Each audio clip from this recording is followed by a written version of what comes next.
ओडिशा के रायगढ़ जिले में कांतामल गांव में 7 अप्रैल को अंधेरे में रात के 3 बजे पुलिस दरवाजे तोड़कर घरों में घुस गई, बिजली काटी और कई लोगों को उठाकर ले गई। अगली सुबह जब कुछ लोगों ने इसका विरोध किया तो पुलिस ने आदिवासियों पर लाठी चार्ज कर दिया, आंसू गैस के गोले छोड़े गए, फायरिंग तक का आरोप लगा। इसमें लगभग 70 लोग घायल हुए हैं। पुलिस और सीआरपीएफ 24 घंटे पेट्रोलिंग कर रहे हैं। फसलें नष्ट हो गई हैं क्योंकि उन्हें समय पर नहीं काटा जा सका। ये आदिवासी केवल एक वक्त का खाना खाकर रह रहे हैं और ड्रोन से इनके ऊपर नजर रखी जा रही है। जानते हो दोस्तों, ये सब हो क्यों रहा है? सिर्फ इसलिए क्योंकि आदिवासी अपने पहाड़ों और जंगलों को बचाना चाहते हैं। नक्शे में देखो, ओडिशा में रायगढ़ और कालाहांडी जिलों के बॉर्डर पर एक एरिया है, सीजीमली हिल्स। ये हिल्स कोंद, परोजा और कई सारे और आदिवासी ग्रुप्स के लिए पवित्र मानी जाती है। ये लोग मानते हैं कि इसके ऊपर एक गुफा में इनके देवता तीज राजा रहते हैं और पवित्र होने के अलावा ये पहाड़ियां आदिवासियों के लिए खाने, पानी और कमाई का सोर्स भी है। लेकिन 2023 में सरकार ने इसी जगह पर बॉक्साइट माइनिंग का प्रोजेक्ट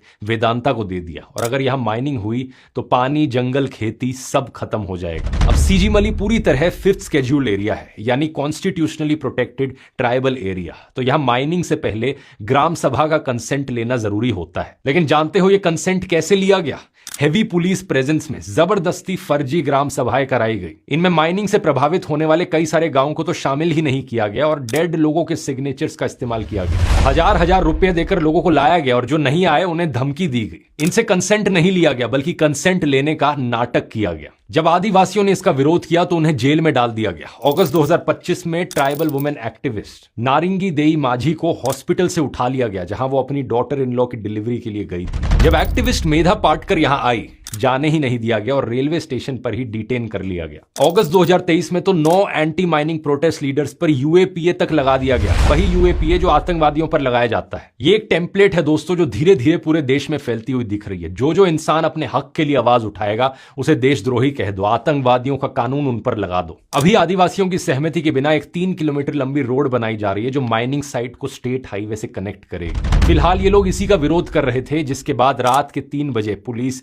इनके घरों में घुस आई। सबसे शॉकिंग बात यह है कि सीजीमली नियमगिरी हिल्स से 100 किलोमीटर से भी कम दूरी पर है। यहां पर भी कई साल पहले वेदांता के खिलाफ इसी तरीके से प्रोटेस्ट देखे गए थे और इसे लेकर 2013 में सुप्रीम कोर्ट ने जजमेंट दिया था कि माइनिंग पर अंतिम फैसला ग्राम सभा का होगा। सीजीमली में इसी कानून को खोखला किया जा रहा है और नियमगिरी में हारने के बाद सरकार और ये कंपनीज अब दूसरे रास्ते से माइनिंग करने की कोशिश कर रही हैं। इससे फर्क नहीं पड़ता कि आप माइनिंग के फेवर में हो या अगेंस्ट में, फर्क आपको इससे पड़ना चाहिए कि लोकतंत्र में लोगों की आवाज को किस तरीके से दबाया जा रहा है। आज ये आदिवासियों के साथ किया जा रहा है, कल ये आपके साथ होगा। प्लीज इसको शेयर करो, ठीक है?